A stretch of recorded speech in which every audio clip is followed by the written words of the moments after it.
Hey everybody, good morning. Good morning, good morning, good morning. It is spiritual healthcare time, of course, 10 a.m. Mountain Time every single day. This is super cool today. Got a neat topic for everybody. It is good to see y'all though. It's so funny because I was on Facebook today and whatnot, and you guys have had lots of questions that have been coming in, which have been really, really great. Good morning to everyone out there. Good morning to everybody who is joining us for the first time or have been here from the beginning. Or it's so good to see everyone. It is day 54. It is day 54 of this. And I love it. I just love it. I love it. I love it. Good morning, Shadow and Marge and Ed and Patricia. Good morning, everybody. It is so good. And Dawn is here. That's great. It is just so good to see all of you. I hope you guys are having an amazing morning and had an amazing evening last night. It's been an interesting journey so far, and we're going to be delving into it a little bit further today. I've had some really interesting questions that have come in, and I can't wait to participate with you guys in all of that. And Shadow is saying that she had a friend pass away last week from COVID. I am so sorry, Shadow. You are not alone in that for sure, and you have everybody's support within the spiritual healthcare community as well. It's so heartbreaking when something like this is happening. I've had a number of friends that have had it so far now. One who was hospitalized, and I can't even imagine. So my heart breaks for you. Good morning, Kaz. Good morning, Dawn. Good morning, all of you. Will, Darren, nice to see you. And so here's something to talk about, you guys, is the fact that, we're in this time right now where this stuff is becoming so prevalent, and there's not many people now that have not either known somebody who has passed away or has had someone pass away within their experience, maybe one person removed or something like that.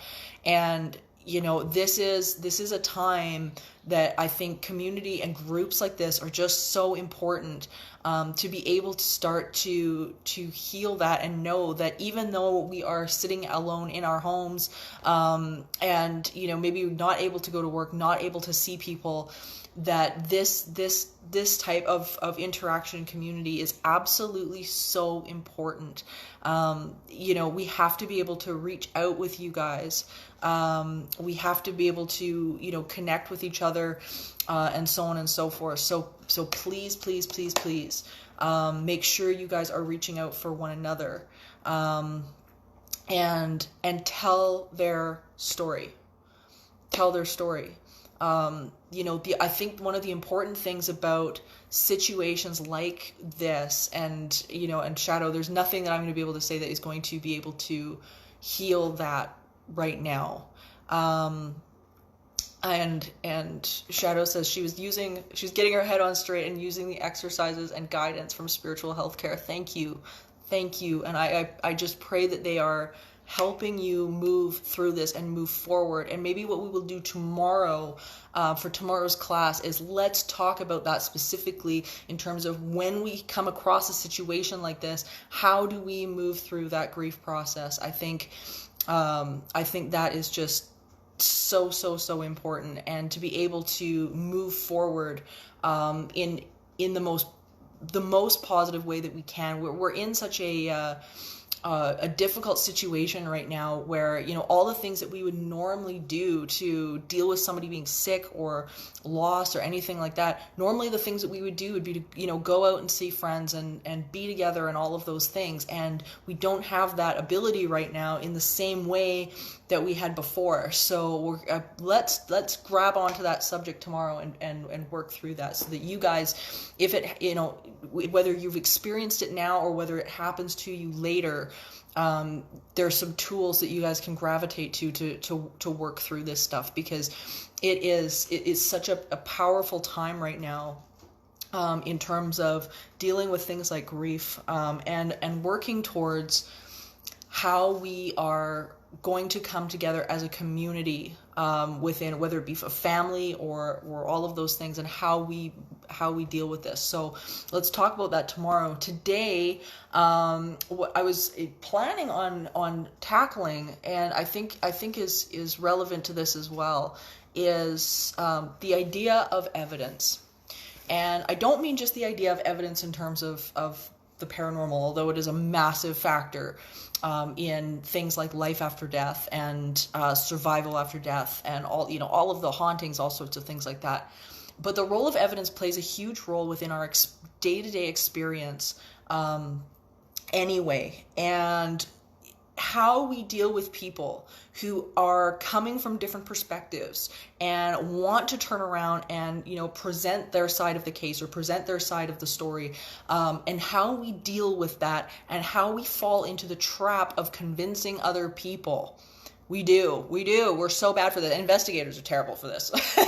I used to be like this too, where it was just, we got a piece of evidence, or we got something that was, seemingly so convincing for us, and we had to share it, and then it was like this massive blow when either people didn't believe in it, or they didn't, understand it, or they didn't grasp it in the same way we wanted them to, all of these different things.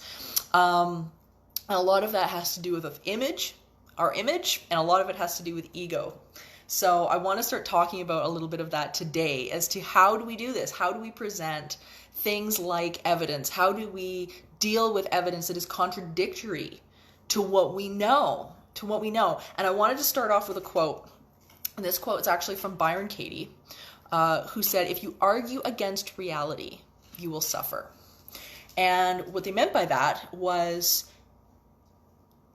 we have the ability to decide whether or not we want to push against what is. And as soon as we start to push against what is, then we end up feeling that sense of struggle, feeling that sense of needing to convince somebody, feeling that sense of, that desperation, and we got to get our point across, all of these different things. In the paranormal, we see this a lot, and we see it a lot in the academic side of the paranormal also, because when we get into the academics the angle of things, there is, of course, this massive debate as to whether or not the paranormal is even a thing. Is there survival after death? Of course, it's one of the biggest questions of humanity. Does our consciousness move on? And if it does, how? So we have this really interesting dynamic which affects everyone. It's a question everybody has a different take on it. And how we navigate that and move forward. Now, of course, we have the other side of the coin, where people are, there's the group of people that absolutely believe that this is not real. It's not a thing. There is no consciousness outside of the brain. That means that the consciousness is emergent from the brain rather than being fundamental, and the brain translates the consciousness and projects it, which is known as the hard problem. That was coined by David Chalmers, philosopher. And as we look at the hard problem, of course, people want to bring in evidence. There's an entire website called survivalafterdeath.org. And all it is literally devoted to research and papers and all sorts of things that are all dedicated towards this idea of proving the fact that there is this life after death. But here's where we get hung up. And we get hung up on this argument, not only with people who are, we're talking on the subject of consciousness, but within our day-to-day lives anyway. Good morning, Des. Nice to see you. Hey, Lori says she loves listening. Thank you so much. I just love doing this. I love having you guys. It makes my day. It's just awesome. So when we look at something like the hard problem, and we look at how we delve into an argument like this, we have to begin to realize first and foremost that people do create their reality. They really do. And the damn thing is, here's the problem. Here's the clincher of this entire thing, is that when we are arguing from our perspective and we truly believe in something, the universe does this crazy thing where it will bring you evidence of whatever it is your belief is. So this is the clincher, because it's almost like nature's confirmation bias. So no matter what we're putting out there, no matter what we're thinking about or trying to convince somebody of, the universe will bring us evidence that that belief is true. So really what we end up doing, and when we end up challenging these paradigms like this, is the fact that we are trying to, at that point, crash in somebody's worldview. We're basically sinking their paradigm. And this can be something that is so challenging for a lot of people.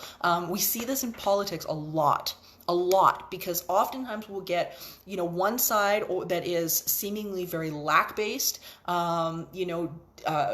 doesn't think that there's enough to go around, doesn't think that there's, that there's just no abundance. It's all about lack.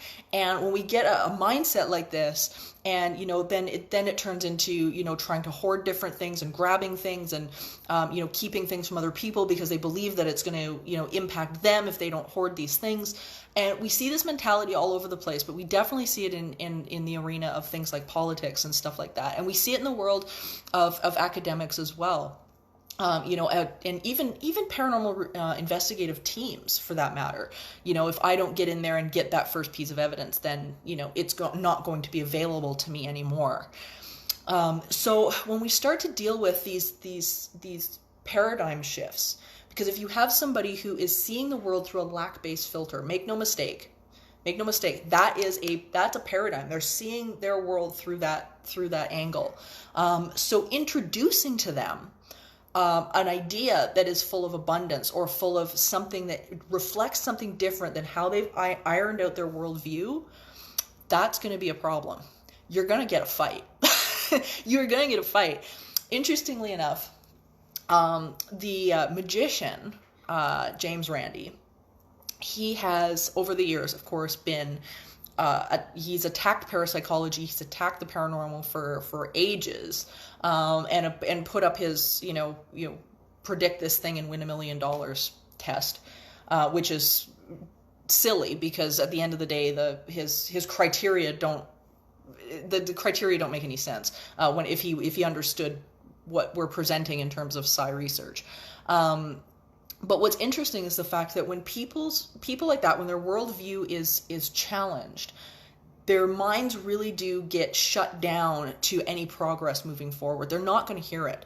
So the problem that, people that want to maybe expand people's education or expand people's world or anything like that, the problem ends up becoming that they just not only won't hear it, but they can't. They just can't. They can't receive it. The problem is not, this piece of evidence or that piece of evidence. Maybe I need stronger evidence. If I just make this argument in a different way, then we're gonna, we'll make progress. That's what it is. I just need to rephrase it, or I just need to do these things. And what we have to start to understand is that then becomes about us. At that point, convincing somebody else is never about the other person. It really isn't. And as I say, you probably have run into this 1 billion times on Facebook. There are plenty of people who want to argue with you about every single subject on Facebook. And so we have to be able to take a step back and realize that when we feel the need to start to convince another person of our experience, that has nothing to do with them. It has nothing to do with them. And we have to learn to take a step back and ask ourselves what the purpose is. Are we putting our information out there and then being able to let that go? Or are we feeding a need for ourselves to be recognized? Because ego is so tricky. And we run into this problem with things like forgiveness too, because everybody that gets wronged wants to hear an apology. They want somebody to, get down on their knees and apologize to them. And, and it does. It comes from a very ego-based place. That apology that you're wanting, number one, might not happen. And number two, as I say, you might not be able to convince these people. You might not be able to do it. So what are you going to do with that if that doesn't happen? It really is about us.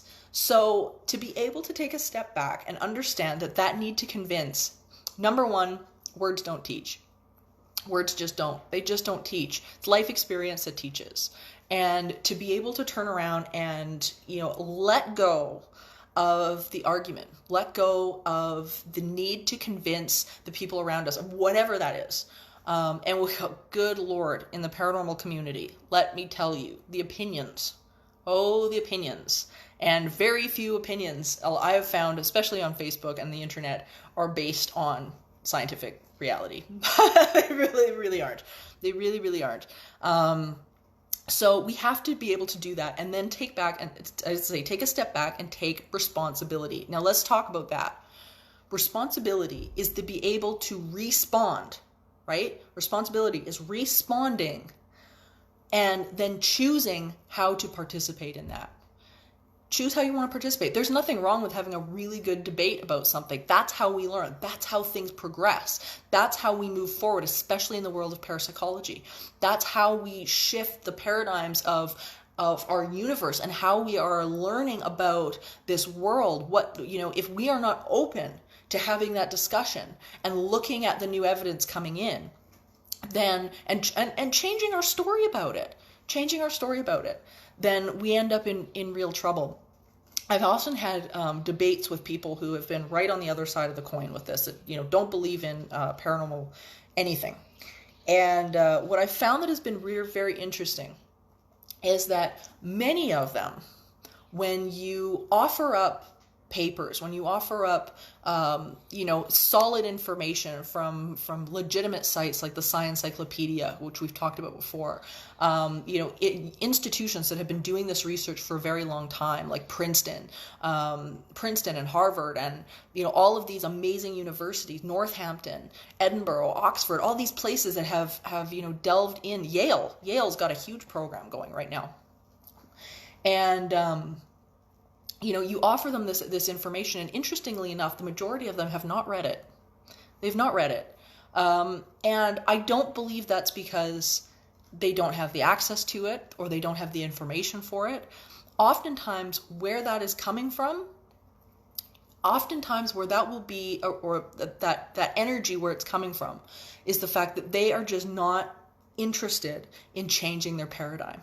And if you've got somebody who you're having a debate with, or you're having an argument with, or something like that, and they're not willing to look at the new information that's coming in, at that point that you're dealing with a paradigm, you're dealing with somebody's life view, rather than somebody who's open to accepting new information or hearing you in a way that's going to be constructive. Because when you're fighting against somebody's worldview and their filters, you're fighting against emotions, you're fighting against how they perceive the world, you're fighting against sometimes some really deep-seated and deep-rooted issues that you might not be able to address. The argument might be over something you have no idea about.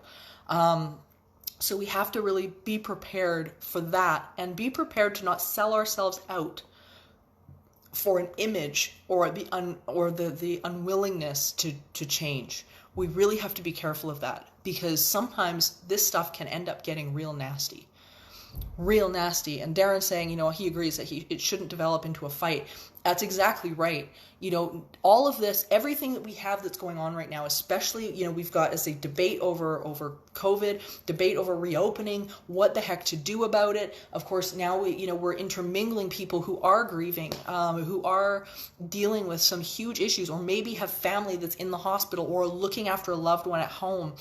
And we have to be really careful that we are not only leaning into engaging in people that are just not, they're just not where you're at or something you want to participate in, but selling ourselves out for an image that is just not who we are.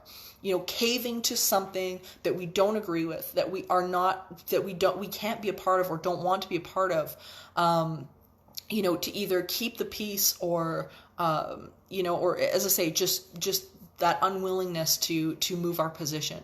We have to be very, very careful of that.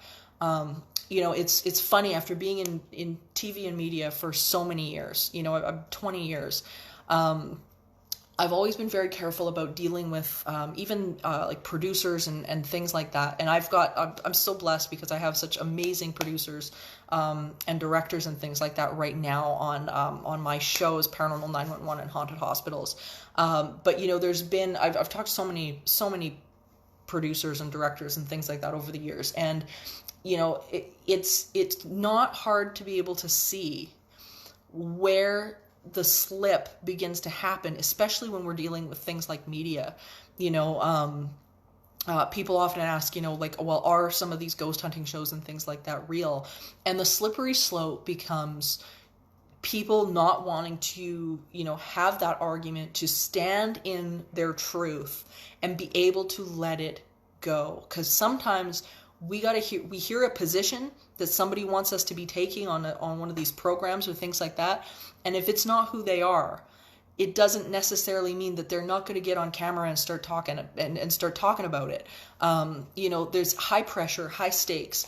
And, you know, now we've got those high pressure and high stakes within our environment, within our world. And sometimes it becomes even people like our family that are putting that pressure on us to try to you know, position themselves for something that they want. So we have to really be conscious of that. And as I say, I see it in the production world all the time, where, you know, you've got these companies or these networks that are basically looking for, you know, to have the scariest thing or the most frightening thing or whatever. And if other people get sucked into that and get wrapped into that, that's fine, because they're just trying to turn out a show.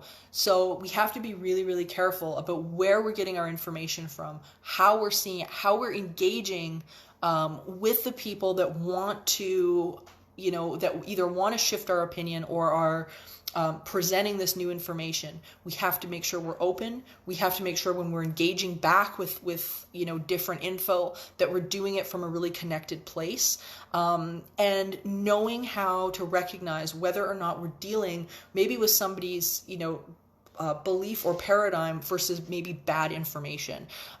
So all of those things is to keep in mind as we're moving forward in this myriad of, you know, people claiming that there's, you know, evidence for this conspiracy or this or that or whatever, you know, and we just have to be very conscious of where that information is coming from, and whether or not, as I say, it fits somebody's worldview of either abundance or lack. Is this a friendly universe? We have to make that decision, and the answer to that question will end up determining what side of that coin that you end up falling on, really. You know, that age-old question, is this universe friendly, really does begin to shape how we look at the world and the decisions that we will make going forward into it, because it really is key. So the reading that I wanted to give you guys today is out of Miss Brene Brown's book, Daring Greatly. Professor Brene Brown, actually. So she's amazing. She is, for those of you who weren't here yesterday, we talked about her research in vulnerability and shame. And, it's just, she's absolutely amazing. She had two massive hits on TED Talk, that went absolutely viral. And I wanted to read you guys a little bit about her view on disengagement, because this is pretty cool. First, disengagement is often the result of leaders not living by the same values they're preaching. Second, in an uncertain world, we often feel desperate for absolutes. It's the human response to fear. When religious leaders, for example, leverage our fear and need for more certainty by extracting vulnerability from spirituality and turning faith into compliance and consequences, rather than teaching and modeling how to wrestle with the unknown and how to embrace mystery, the entire concept of faith is bankrupt on its own terms. Faith minus vulnerability equals politics, or worse, extremism. Spiritual connection and engagement is not built on compliance. It's the product of love, belonging, and vulnerability. And I love that. I love that so, so, so much. Because it's true. It's very, very, very true. I highly recommend her book, by the way, Daring Greatly. She's got a number of books out. The Gifts of Imperfection are also absolutely incredible. So I wanted to leave you guys with that today. And really the process is just begin to think about it. You know, the next time somebody is, you know, deciding that they're going to pick a fight with you or pick an argument with you. And sometimes the damn thing is they will pick an argument about how you feel about them. So there's something to be mindful of as well. You know, the people that will pick a fight over your feelings, you know, and just remember at that point, you know, just let it go. Just, you know, disengage. All right. So everyone, I wanted to give you guys a really cool to do today, and I'm going to post this on I'm going to post this on the Entity Seeker Facebook page because I thought this was the neatest thing. And I've been reading about him for a little while, which I'm excited about. On YouTube, through strangeandcreepy.com, they have posted a tour of one of Edgar Allan Poe's houses. And I thought this was the coolest thing. This is one of the last remaining homes in Pennsylvania. And his other homes are in Maryland and North Carolina, which are still standing and you can visit. But this historic house is such a neat experience. It's so cool. And it's like, you get to see, you know, where he wrote things like the Rue Morgue and Murders in the Rue Morgue, or, you know, the Gold Bug or the Telltale Heart. All of these amazing literary accomplishments were written in this house. So it makes you wonder, like, you know, what was his thinking pattern? What was his process, you know, while he was there? And I just thought it was the coolest thing. I'm a big fan of The Raven. I think it's amazing. You know, his books are just so amazing. And The Cask of Amontillado, that was always a good one too. The Mask of the Red Death, those are always fantastic. So, I'm a big Edgar Allan Poe fan, so I'm going to post this for you guys so you guys can see it, because I think it's just the neatest thing. And anybody who's like a big fan of like history and stuff like that, like I am, you guys are going to get a kick out of this. It's so cool. So yeah, so that being said, again, to everybody on here, Shadow and the people on here who have lost people to COVID-19. As I had a very dear friend of mine who was hospitalized, who she was so close to death. She has MS as well. And thankfully she and her husband both ended up with it, and she ended up being able to pull through. But this is a place of support for everybody who is dealing with this, and to be able to bring those concerns and questions and, you know, to find your connection again and take care of who you are, take care of yourself. Don't feel like you need to just get up that emotional scale today, because it won't happen. It won't happen. And know that the connection will come with them again. This response, this entire, this entire universe is set up to build that connection, no matter what it is, whether it be through death, after death, whatever. And it is set up to retain that connection. So whatever you do, look after yourselves today. Take the time and process everything so that you can, when that connection does come and you can find it, that the relationship becomes even more powerful and positive than it was in life. Because let me tell you, it can just gets better and better and better, even though it doesn't seem like that right now. So everybody, let's do our health affirmations, because we got to go into our day with the right energy. And everybody take a breath.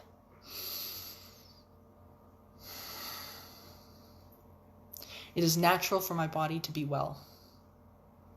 Even if I don't know what to do in order to get better, my body does. I have trillions of cells with individual consciousness, and they know how to achieve individual balance.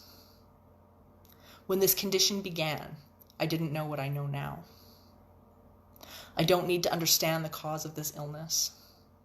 I only have to gently, eventually release this illness. It doesn't matter how it got started, because it's reversing its course right now. And there's no hurry about any of this. My body knows what to do. Well-being is natural to me, and my inner being is intricately aware of my physical body. My cells are asking for what they need in order to thrive, and Source is answering those requests. I'm in very good hands.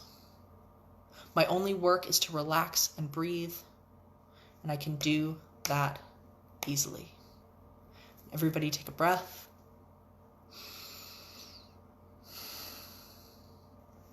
Everyone have an amazing rest of your day. And we will be right back here tomorrow morning with more spiritual healthcare, 10 a.m. Mountain Time. If you guys are missing past classes, then you can head over to youtube.com/entityseeker. It would be awesome if you guys would either subscribe or share the page so that other people can join us every morning. and because I love this, so please share it. Marge is saying, I so look forward to seeing you each day. You are so appreciated. Thank you. So are you. Seriously, you guys. You guys are all just so incredible, and I'm looking forward to tomorrow morning spiritual healthcare. I will see you guys very, very soon. Bye, guys.